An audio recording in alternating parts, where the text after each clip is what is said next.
السلام عليكم ورحمة الله وبركاته. بسم الله الرحمن الرحيم. الحمد لله رب العالمين، الصلاة والسلام على رسول الأمين وعلى آله وأصحابه أجمعين، أما بعد. يا أيها الذين آمنوا اتقوا الله حق تقاته ولا تموتن إلا وأنتم مسلمون. رب اشرح لي صدري ويسر لي أمري واحلل عقدة من لساني يفقهوا قولي آمين يا رب العالمين. പ്രിയപ്പെട്ട സത്യവിശ്വാസികളെ, ഷെയ്ഖ് സാലിഹ് ഫൗസാൻ ഹഫിളഹുള്ളയുടെ അഖീദത്തു തൗഹീദ് എന്ന കിതാബിൽ നാം ലാ ഇലാഹ ഇല്ലല്ലാഹ് മുഹമ്മദുർ റസൂലുള്ളാഹ് എന്ന രണ്ട് ഷഹാദത്തുകൾ അഥവാ വിശ്വാസത്തിന്റെ അടിസ്ഥാനമായിട്ടുള്ള, ദീനിന്റെ അടിസ്ഥാനമായിട്ടുള്ള ഈ രണ്ട് ഷഹാദത്തുകളെ കുറിച്ചുള്ള പഠനങ്ങളാണ്. അതിന്റെ അർത്ഥം, അതുമായി ബന്ധപ്പെട്ട കാര്യങ്ങൾ, അങ്ങനെയുള്ള വിഷയങ്ങളാണ് ഇതിൽ ചർച്ച ചെയ്യുന്നത്. അതിൽ അതിന്റെ ആശയവും അതുപോലെ അർക്കാനുകളുമാണ് കഴിഞ്ഞ ദിവസത്തിൽ നാം പറഞ്ഞത്. ലാ ഇലാഹ ഇല്ലല്ലാഹ്ക്ക് രണ്ട് റുക്കുനുകളാണ്, ഒന്ന് അന്നഫിയു, രണ്ട് അൽ ഇസ്ബാത്തു എന്നുള്ളത്. അതുപോലെ തന്നെ മുഹമ്മദ് റസൂലുള്ളാഹിക്ക് രണ്ട് റുക്കുനുകൾ, ഒന്ന് അബ്ദാണ്, രണ്ട് റസൂലാണ് എന്നുള്ളത്. ഈ രണ്ട് കാര്യങ്ങളാണ് പറഞ്ഞത്. അതിന്റെ ദലീലുകളെല്ലാം നമ്മൾ പറഞ്ഞു. നാം സൂചിപ്പിച്ചതുപോലെ ഇത് അഖീദയുടെ അടിസ്ഥാന പാഠങ്ങളാണ് ഈ കിതാബിൽ പഠിപ്പിക്കുന്നത്. അതുകൊണ്ട് തന്നെ എന്താണ് ആ കാര്യമെന്നും അതിനുള്ള ദലീൽ എന്താണെന്നും പഠിക്കാൻ ശ്രമിക്കുക. ഇനി അത് പഠിക്കാൻ സാധിക്കുന്നില്ല എങ്കിൽ ദലീൽ ഏത് ആയത്താണ്, ഇന്ന സൂറത്തിലെ ഇത്രാമത്തെ ആയത്താണ് എന്നെങ്കിലും, അത് ഒരു ഇളവാണ് കേട്ടോ. പഠിക്കാൻ സാധിക്കുന്നവർ ഒരു വിഷയത്തിന് ഒരു ദലീലെങ്കിലും പഠിക്കുക. ഇനി അതിനും സാധിക്കാത്ത ആളുകൾ, പല ആളുകൾക്കും പല ഫഹമും പല ദക്കാവും പല ബുദ്ധിയുമായിരിക്കും. ഇന്ന സൂറത്തിലെ ഇത്രാമത്തെ ആയത്ത് ഇതിനുള്ള ദലീലാണ് എന്നും ഇത് ഇങ്ങനെയാണ്, ഇതിന്റെ വജ്ഹുൽ ഇസ്തിദ്ലാൽ എന്ന് പറയും, അഥവാ ഈ കാരണം കൊണ്ടാണ് ഇത് തെളിവാകുന്നത് എന്നും നാം മനസ്സിലാക്കുക. ഷെയ്ഖ് ഓരോന്നിനും അങ്ങനെ പറയുന്നുണ്ട്. ഇനി സാലിസൻ ലാ ഇലാഹ ഇല്ലല്ലാഹ് മുഹമ്മദ് റസൂലുള്ളാഹിയുമായി ബന്ധപ്പെട്ട് മഅന പറഞ്ഞു, അർക്കാനുകൾ പറഞ്ഞു. സാലിസൻ മൂന്നാമത്തെ ചർച്ച ഷെയ്ഖ് കൊണ്ടുവരുന്നത് ശുറൂതു ഷഹാദത്തൈൻ, ഈ രണ്ട് ഷഹാദത്തുകളുടെ ഷർത്തുകളാണ്, നിബന്ധനകളാണ്. ഷർത്ത് എന്ന് പറഞ്ഞു കഴിഞ്ഞാൽ ഉസൂലിയായി പറയുകയാണ് എങ്കിൽ ഒരു അമല് സ്വീകരിക്കാൻ ആവശ്യമായിട്ടുള്ള കാര്യമാണ്, അമലിന് മുമ്പ് നടക്കുന്ന കാര്യമാണ്. ഷർത്ത് എന്നുള്ളത് ഒരു അമലിനെ മുമ്പേ ഉണ്ടാകുന്ന കാര്യമാണ്. ഷർത്ത് സംഭവിച്ചതുകൊണ്ട് അമല് നടന്നുകൊള്ളണം നിർബന്ധമില്ല, എന്നാൽ അമല് ശരിയാവണമെങ്കിൽ ഷർത്ത് ആവശ്യവുമാണ്. ഇതാണ് ഉസൂലിയായിട്ട് താരീഫ് പറയാറുള്ളത്. അറബിയിൽ അതിന്റെ ഒരു താരീഫ് ഉണ്ട്. ആശയം മനസ്സിലാക്കാൻ, ഷർത്ത് സംഭവിച്ചു എന്നതുകൊണ്ട് അമല് നടക്കണമെന്ന് നിർബന്ധമില്ല, എന്നാൽ അമല് ശരിയാവണമെങ്കിൽ ഷർത്ത് ആവശ്യമാണ്. ഒന്നുകൂടി എളുപ്പത്തിൽ മനസ്സിലാക്കാം. നിസ്കാരത്തിന്റെ ഷർത്താണ് എന്ത്? വുദു. നിസ്കാരത്തിന്റെ ഷർത്തുകൾ ഒന്നാണ് വുദു എന്നുള്ളത്. വുദു എടുത്തു എന്നതുകൊണ്ട് ഒരാൾ നിസ്കരിച്ചോളണം എന്തില്ല, നിർബന്ധമില്ല. ഒരാൾ വുദു എടുത്തുകൊണ്ട് നിസ്കാരം സംഭവിച്ചോളന്ന് അവിടെ നിർബന്ധമില്ല. എന്നാൽ നിസ്കാരം ശരിയാകണമെങ്കിൽ എന്ത് നിർബന്ധമാണ്? വുദു നിർബന്ധമാണ്. അങ്ങനെയുള്ള കാര്യങ്ങൾക്കാണ് എന്ത് പറയുക? ഷർത്ത് എന്ന് ഉസൂലിയായിട്ട് പറയുക. അപ്പൊ ലാ ഇലാഹ ഇല്ലല്ലാഹയുടെ ഷർത്തുകൾ എന്ന് പറയുമ്പോൾ ഒരാൾ ലാ ഇലാഹ ഇല്ലല്ലാഹ് പറഞ്ഞു എന്ന് വിചാരിക്കുക. ആ പറയുന്നതിന് മുമ്പ് തന്നെ ആ പറച്ചിലിൽ ഉണ്ടായിരിക്കേണ്ട കാര്യങ്ങൾ, അല്ലെങ്കിൽ ആ ലാ ഇലാഹ ഇല്ലല്ലാഹ് ശരിയാകണമെങ്കിൽ, സ്വീകരിക്കണമെങ്കിൽ ആവശ്യമായിട്ടുള്ള നിബന്ധനകൾ, കണ്ടീഷൻസ്, അതിനാണ് ഷുറൂത്തു, അല്ലെങ്കിൽ ഷുറൂത്തു ലാ ഇലാഹ ഇല്ലല്ലാഹ്, അല്ലെങ്കിൽ ഷുറൂത്തു മുഹമ്മദ് റസൂലുള്ളാഹ് എന്നീ കാര്യങ്ങൾ പറയുന്നത്, ഷർത്ത് എന്ന് പറയുന്നത്. ഇനി ഷെയ്ഖ് പറയുന്നു ഷുറൂത്തു ലാ ഇലാഹ ഇല്ലല്ലാഹ്, ലാ ഇലാഹ ഇല്ലല്ലാഹയുടെ ഷർത്തുകൾ, ലാ ഇലാഹ ഇല്ലല്ലാഹയുടെ നിബന്ധനകൾ. لا بد في شهادة أن لا إله إلا الله من 7 شروط. ലാ ഇലാഹ ഇല്ലല്ലാഹ്ക്ക് നിർബന്ധമായിട്ടും ഉണ്ടായിരിക്കേണ്ട കാര്യങ്ങളാണ് 7 നിബന്ധനകൾ എന്നുള്ളത്. 7 നിബന്ധനകൾ നിർബന്ധമായിട്ടും ലാ ഇലാഹ ഇല്ലല്ലാഹ്ക്ക് ഉണ്ടായിരിക്കണം. ലാ തൻഫഉ ഖായിലഹാ ഇല്ലാ ബിജ്തിമാഇഹാ, ലാ ഇലാഹ ഇല്ലല്ലാഹയുടെ ഈ ഷർത്തുകൾ ഒരാളിൽ ഒരുമിച്ചിട്ടില്ല എങ്കിൽ, ഒരാളിൽ ഏകോപിച്ചിട്ടില്ല എങ്കിൽ, അവന്റെ വെറും വാക്ക് ലാ ഇലാഹ ഇല്ലല്ലാഹ് പറഞ്ഞു, അല്ലെങ്കിൽ ലാ ഇലാഹ ഇല്ലല്ലാഹ് എന്ന വെറും വാക്ക് അവന് ഒരു ഉപകാരവും ചെയ്യാൻ പോകുന്നില്ല.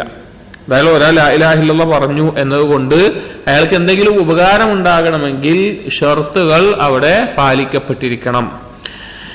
വഹിയ അലാ സബീലിൽ ഇജ്മാൽ, ഈ 7 നിബന്ധനകൾ മൊത്തത്തിൽ പറയുകയാണ് എങ്കിൽ എന്ന് പറഞ്ഞ് 7 പറയുകയാണ്. അൽ അവ്വലു, ഒന്നാമത്തേത് അൽ ഇൽമുൽ മുനാഫി ലിൽ ജഹൽ, ജഹ്ല് എന്ന് പറഞ്ഞു കഴിഞ്ഞാൽ വിവരമില്ലായ്മ എന്നർത്ഥം, അറിവുകേട്. അതിനെതിരാകുന്ന അറിവ്, അറിവില്ലായ്മക്കെതിരാകുന്ന അറിവ്, ജഹലിനെതിരാകുന്ന അറിവ്. അസാനി രണ്ടാമത്തേത് അൽ യഖീനുൽ മുനാഫി ലിശ്ശക്ക്, സംശയത്തിനെതിരാകുന്ന ദൃഢത. യഖീൻ എന്ന് പറഞ്ഞാൽ ദൃഢത. അസാലിസ് അൽ ഖബൂലു അൽ മുനാഫി ലിറദ്ദ്, തള്ളിക്കളയുന്നതിന് എതിർത്ത് നിൽക്കുന്നതിന് എതിരാകുന്ന അംഗീകരണം, അംഗീകരിക്കുക. കബൂൽ എന്ന് പറഞ്ഞാൽ അംഗീകരിക്കുക. ഓരോന്നും ദലീൽ വെച്ച് നമ്മൾ വിശദീകരിക്കും.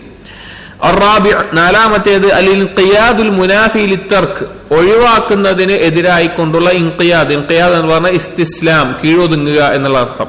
കീഴൊതുങ്ങുക, അനുസരിക്കുക, പിൻപറ്റുക എന്നുള്ള അർത്ഥമൊക്കെയാണ് ഇൻഖിയാദിന് വരിക.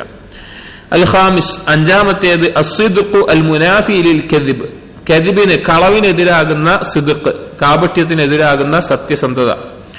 അസാദിസ് ആറാമത്തേത് അൽ ഇഖ്ലാസു അൽ മുനാഫി ലിശ്ശിർക്ക്, ഷിർക്കിനെതിരാകുന്ന, അല്ലാഹുവിൽ പങ്കു ചേർക്കുന്നതിനെതിരാകുന്ന സിദ്ഖ്, സത്യസന്ധത.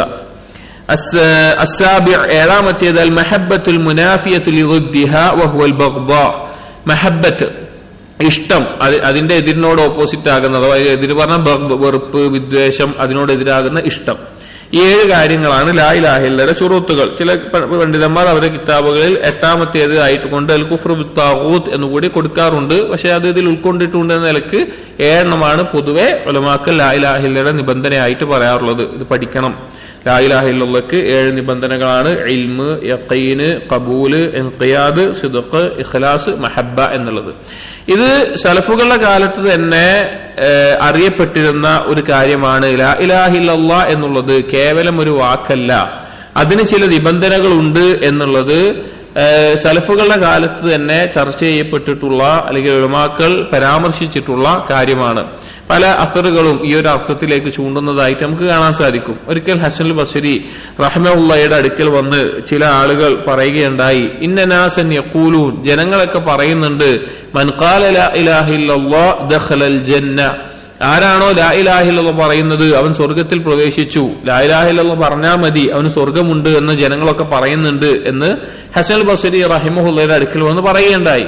അപ്പൊ അദ്ദേഹം തിരിച്ചു പറഞ്ഞു, മൻ ഖാല ലാ ഇലാഹ ഇല്ലല്ലാഹ് ഫഅദ്ദാ ഹഖ്ഖഹാ വഫർദഹാ ദഖലൽ ജന്ന, ആരാണോ ലാ ഇലാഹ ഇല്ലല്ലാഹ് പറയുന്നത് അതിന്റെ അവകാശങ്ങളും അതിന് നിർബന്ധമാകുന്ന കാര്യങ്ങളും എല്ലാം വീട്ടിക്കൊടുക്കുന്നത് അവൻ സ്വർഗത്തിൽ പ്രവേശിക്കും, അവൻ സ്വർഗത്തിൽ പ്രവേശിക്കും എന്ന് പറഞ്ഞു. അപ്പോ അതിന് ചില നിബന്ധനകളുണ്ട് എന്നാണ് അതിന്റെ ഉദ്ദേശമായിക്കൊണ്ട് ഹസനുൽ ബസ്രി പറഞ്ഞിട്ടുള്ളത്. അതുപോലെ തന്നെ സലഫുകളിൽപ്പെട്ട വഹ്ബ് ഇബ്നു മുനബ്ബിഹ് റഹിമഹുല്ലാഹ്, അദ്ദേഹത്തിനോട് ചോദിക്കപ്പെട്ടു ഒരിക്കൽ, അലൈസ മിഫ്താഹുൽ ജന്ന ലാ ഇലാഹ ഇല്ലല്ലാഹ്, സ്വർഗത്തിന്റെ താക്കോലല്ലേ ലാ ഇലാഹ ഇല്ലല്ലാഹ് എന്ന് ചോദിക്കപ്പെട്ടു. അഥവാ സ്വർഗത്തിൽ പ്രവേശിക്കാൻ ആവശ്യമായിട്ടുള്ള താക്കോലല്ലേ? അദ്ദേഹം പറഞ്ഞ മറുപടി, ബല, അതെ, സംശയമില്ല. വലാകിൻ മാ മിൻ മിഫ്താഹിൻ ഇല്ലാ ലഹു അസ്നാൻ, പക്ഷേ ഒരു ചാവിയുമില്ല, അതിന് ഓരോ ചാവിക്കും അതിന്റേതായ ഡിസൈനുകൾ, അതിന്റേതായ പല്ലുകൾ ഇല്ലാതെ ഒരു ചാവിയുമില്ല. ഫൈൻ അതൈത ബിമിഫ്താഹിൻ ലഹു അസ്നാൻ ഫുത്ഹിഹ ലക് വഇല്ലാ ലം യുഫ്തഹ് ലക്, ശരിയായിട്ടുള്ള ആ പല്ലുള്ള ഡിസൈനുള്ള ചാവിയുമായിട്ടാണ് നീ വരുന്നതെങ്കിൽ നിനക്കത് തുറക്കപ്പെടും, അതല്ല എങ്കിൽ നിനക്കത് തുറക്കപ്പെടുകയില്ല എന്ന് പറയാണ്. അപ്പോ ചാവിയുണ്ട്, ചാവി ലാ ഇലാഹ ഇല്ലല്ലാഹയാണ്, പക്ഷെ ആ ചാവിക്ക് എന്തുണ്ട്? അതിന്റേതായ ശരിയായ ചില കാര്യങ്ങൾ. ഇങ്ങനെ ധാരാളം അസറുകളിൽ ഈ ഒരു ഷർത്തുകളെ പറ്റി ചർച്ച ചെയ്യുകയും പിന്നീട് ഉലമാക്കൾ ഖുർആനിന്റെയും ഹദീസിന്റെയും അടിസ്ഥാനത്തിൽ ലാ ഇലാഹ ഇല്ലല്ലാഹ്ക്ക് ആവശ്യമായിക്കൊണ്ട് നബി സല്ലല്ലാഹു അലൈഹി വസല്ലം പഠിപ്പിച്ചിട്ടുള്ള, അല്ലെങ്കിൽ ഖുർആനിൽ വന്നിട്ടുള്ള ഏത് ഇബാദത്ത് പോലെയും, നിസ്കാരത്തിന്റെ ഷർത്ത് അല്ലെങ്കിൽ വേറെ ഏതെങ്കിലും ഇബാദത്തിന്റെ ഷർത്ത്, നോമ്പിന്റെ ഷർത്ത് അല്ലെങ്കിൽ ഹജ്ജിന്റെ ഷർത്ത്, ഇതൊന്നും നബി സല്ലല്ലാഹു അലൈഹി വസല്ലം ഇന്നതാണ് ഷർത്തുകൾ എന്ന് പറഞ്ഞ് പഠിപ്പിച്ചതല്ല. വിജയസമ ഒരു ദിവസം ഇങ്ങനെ ഒരുമിച്ച് കൂടിയിട്ട് നിസ്കാരത്തിന്റെ ഷർത്തുകൾ ഇന്ന കാര്യങ്ങളാണ്, റുക്നുകൾ ഇന്ന കാര്യങ്ങളാണ് എന്ന് പഠിപ്പിച്ചതാണോ? അല്ല. നബി സല്ലല്ലാഹു അലൈഹി വസല്ലമ കാണിച്ചു കൊടുത്തതും പഠിപ്പിച്ചു കൊടുത്തതും സ്വഹാബികൾ മനസ്സിലാക്കിയതുമായിട്ടുള്ള അതിൽ നിന്ന് പിന്നീട് ഉലമാക്കൾ സാധാരണക്കാരായ ഇസ്ലാമിലേക്ക് വന്ന ആളുകൾക്ക് ഇത് ചെയ്യാൻ വേണ്ടി, പഠിക്കാൻ വേണ്ടി ക്രോഡീകരിച്ചു വെച്ചതാണ് എന്ത്? ഇന്ന കാര്യങ്ങളാണ് ഷർത്തുകൾ, ഇത് ഇന്ന അമലിന് മുമ്പ് ഉണ്ടായിരിക്കണം, ഇതുണ്ടെങ്കിലേ ശരിയാവുകയുള്ളൂ. ഇന്ന കാര്യങ്ങളാണ് റുക്നുകൾ, ഇത് അമലിന്റെ ഉള്ളിൽ ഉണ്ടാകുന്നതാണ്, അത് പോയി കഴിഞ്ഞാൽ അമല് പൊളിഞ്ഞു പോകും. ഇന്ന കാര്യങ്ങളാണ് വാജിബാത്തുകൾ, ഇന്നതാണ് സുന്നത്തുകൾ എന്നുള്ളത് ഓരോന്നിന്റെയും പിൽക്കാലത്ത് ഉലമാക്കൾ ക്രോഡീകരിച്ച് വെച്ചിട്ടുള്ളതാണ്. പിന്നെ അതുകൊണ്ട് തന്നെ ആ വിഷയത്തിൽ ചില അഭിപ്രായ വ്യത്യാസങ്ങൾ കാണാം. ഇന്നത് ഷർത്താണോ അല്ലെ ഇന്നത് സുന്നത്താണോ അതോ റുക്നാണോ അല്ലെങ്കിൽ വേറെ എന്തെങ്കിലും വാജിബാത്താണോ ഏതിലാണ് പെടുക എന്നുള്ള നിലക്കുള്ള ചില ഖിലാഫുകൾ പ്രധാനപ്പെട്ട കാര്യങ്ങളിലല്ല ചില വിഷയങ്ങളിൽ വരുന്നത് അതുകൊണ്ടാണ്. അപ്പോൾ ആ നിലക്ക് ലാ ഇലാഹ ഇല്ലയുടെ ശുറൂത്തുകൾ ഖുർആനിൽ നിന്നും ഹദീസിൽ നിന്നും ക്രോഡീകരിച്ചിട്ടുള്ള 7 എണ്ണമാണ് ഈ പറഞ്ഞത്. ഇൽമ്, യഖീന്, ഖബൂല്, ഇൻഖിയാദ്, സിദ്ഖ്, ഇഖ്ലാസ്, മഹബ്ബ. വമ്മാ തഫ്സീലുഹാ ഫകമാ യലി. എന്നിട്ട് ശൈഖ് ഹഫളഹുല്ലാഹ് പറയുകയാണ്, അതിനെ വിശദീകരിച്ച് പറയുകയാണെങ്കിൽ താഴെ പറയുന്ന കാര്യങ്ങളാണ് അതുമായി ബന്ധപ്പെട്ടിട്ടുള്ളത്. അശ്ശർത്തുൽ അവ്വൽ, ഒന്നാമത്തെ നിബന്ധന, ഒന്നാമത്തെ ഷർത്ത് എന്നുള്ളത് അൽ ഇൽമു, അറിവുണ്ടാവുക എന്നുള്ളതാണ്. ലാ ഇലാഹ ഇല്ലല്ലാഹയിൽ അറിവുണ്ടാവുക എന്നുള്ളതാണ് ഒന്നാമത്തെ ഷർത്ത്. അറിവ് എന്ന് പറഞ്ഞു കഴിഞ്ഞാൽ ഒരു കാര്യം എന്താണോ അതിനെ അതുപോലെ മനസ്സിലാക്കുന്നതിനാണ് അറിവ് എന്ന് പറയുക. ഒരു കാര്യം മനസ്സിലാക്കുന്നതിൽ ആളുകൾ വ്യത്യസ്ത അവസ്ഥയിലായിരിക്കും.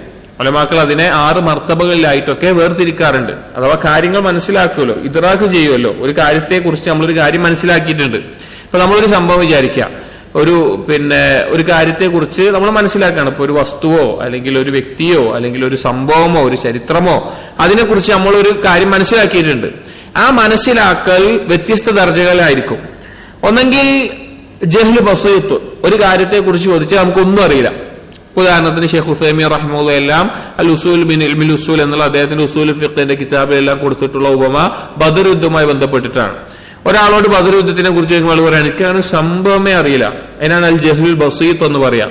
പ്ലെയിൻ എറർ, വ്യക്തമായിട്ടുള്ള അറിവില്ലായ്മ. എന്നാൽ രണ്ടാമത്തെ ഒരു ജഹ്ലു മുറക്കബുണ്ട്. ഒരു കാര്യത്തെ പറ്റി മനസ്സിലാക്കുമ്പോൾ ഇത് എല്ലാ കാര്യത്തിനും കേട്ടോ. അപ്പൊ നമുക്ക് ഒരു കാര്യത്തിനെ നമ്മൾ മനസ്സിലാക്കിയിട്ടുള്ളത് ഈ പറയുന്ന 6 നിലക്ക് ഏതെങ്കിലും ഒന്നായിരിക്കും, ഏതെങ്കിലും ഒരു നിലക്കായിരിക്കും മനസ്സിലാക്കുക. ജഹ്ലു മുറക്കബ് എന്ന് പറഞ്ഞാൽ ഒരു കാര്യം ഓപ്പോസിറ്റ് ആയിട്ട് മനസ്സിലാക്കുക. ഇപ്പൊ ബദർ യുദ്ധത്തിനെ കുറിച്ച് ചോദിക്കുമ്പോ അത് അയാൾ ഹിജ്റക്ക് ശേഷം ഹിജ്റ കഴിഞ്ഞ 2 വർഷത്തിന് ശേഷം നടന്നതാണ്. അപ്പൊ അയാൾ മനസ്സിലാക്കിയത് ഹിജ്റക്ക് മുമ്പ് 2 വർഷത്തിനാണ്. ഹിജ്റക്ക് മുമ്പ് 2 വർഷം മുമ്പാണ് നടന്നത്.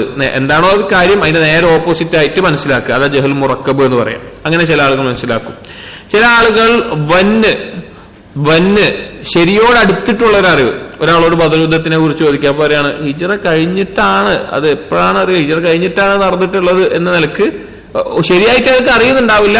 ഏകദേശം ശരിയോട് അടുത്തിട്ടുള്ള അറിവിനാണ് വന്ന് എന്ന് പറയാം. ദുസൂലി ആയിട്ടുള്ള കായികയാണ്. ഖുർആനിലും ഹദീസിലും ഒക്കെ വന്ന് എന്നുള്ളത് യഖീന്റെ അർത്ഥത്തിലും പറയാറുണ്ട്. പിന്നെ ഉള്ളത് വഹ്മ് എന്ന് പറഞ്ഞാൽ തെറ്റിനോടടുത്തിട്ടുള്ള അറിവിന്. ഒരാളോട് ചോദിക്കുകയാണ് ബദർ യുദ്ധം എപ്പോഴാണ് നടന്നത്, അപ്പോൾ പറയാണ് ഹിജ്റക്ക് മുമ്പാണ് എന്നാണ് എനിക്ക് തോന്നുന്നത്, ഉറപ്പിച്ച് പറയുന്നില്ല. അപ്പൊ അങ്ങനെ തെറ്റിനോടടുത്തിട്ടുള്ള അറിവിനാണ് അല്ലെങ്കിൽ അയാൾ മനസ്സിലാക്കിയതിനാണ് വഹ്മ് എന്ന് പറയുക. പിന്നെയുള്ളത് ഷക്കാണ്. ഷക്ക് എന്നാണ് സംശയം, അങ്ങോട്ടും ഇങ്ങോട്ടും ഇല്ലാതെ അതാണോ ഇതാണോ എന്നുള്ള കാര്യം. ബദർ ചോദിച്ചാൽ മുമ്പാണോ ശേഷമാണോ എനിക്ക് കൃത്യമായിട്ട് അറിയില്ല, ആ രീതിയിൽ സംശയമാവുന്നതിനാണ് ഷക്ക് എന്ന് പറയുക. പിന്നെ അത് കഴിഞ്ഞിട്ടുള്ള അവസ്ഥയാണ് അല്ലെങ്കിൽ ഒരു കാര്യം മനസ്സിലാക്കുന്നതിലെ യഥാർത്ഥ അവസ്ഥയാണ്, യഥാർത്ഥ ശരിയാണ് അൽ ഇൽമ് എന്ന് പറയുന്നത്. അപ്പൊ ഒരു കാര്യം മനസ്സിലാക്കുന്നതിന് ഈ തരത്തിൽ 6 തരത്തിലുണ്ടാവും. ഏതൊക്കെയാണ്? ജഹ്ൽ ബസീത്ത്, ജഹ്ൽ മുറക്കബ്, വഹ്മ്, വന്ന്, ഷക്ക്, ഇൽമ്. അതിൽ ഇൽമാണ് നമുക്കുണ്ടാവേണ്ടതാണ് ഇൽമ്. ഇൽമ് എന്ന് പറഞ്ഞ ഒരു കാര്യം എന്താണോ അതങ്ങനെ.